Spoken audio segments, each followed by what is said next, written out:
Isa ang tseke sa paraan ng paglabas ng pera na itinuturing na ligtas, lalo na kung malaki ang halaga ang nilalaman nito. Dapat ding tandaan na nag-i-issue nito na dapat ay may sapat na halaga ang bank account para sa ilalagay na halaga sa tseke. Ito'y upang maiwasan ang pagtalbog ng tseke na isang paglabag sa batas. Ano nga ba ang bouncing check at ang maaaring kaparusahan dito?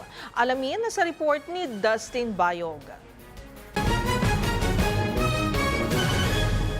Para sa mga madalas mag-deposit o magpa-encash ng mga tseke, naranasan nyo na bang ibalik sa inyo ito ng bangko? Marahil dahil sa kakulangan ng pondo sa account o sarado na ang account kung saan konektadong ibinigay na tseke o hindi naman ay may inisyong stop payment order. Ang ganitong sitwasyon ay tinatawag na bouncing check kung saan hindi pinaproseso ng bangko ang isang tseke kung ang account na konektado rito ay kulang sa pondo o hindi naman ay close na ang account. At upang maiwasang gamitin itong panloko sa mga individual, ay maaaring mapanagot ang taong nag-issue ng bouncing check. Ayon sa Batas Pambansa bilang 22, maaaring maharap ang sinumang nag-issue at nakapirma sa nag-bounce na cheque sa kulong ng 30 araw hanggang 1 taon at multa sa twice amount ng nakalagay sa cheque, ngunit hindi lalagpas ang 200,000 pesos.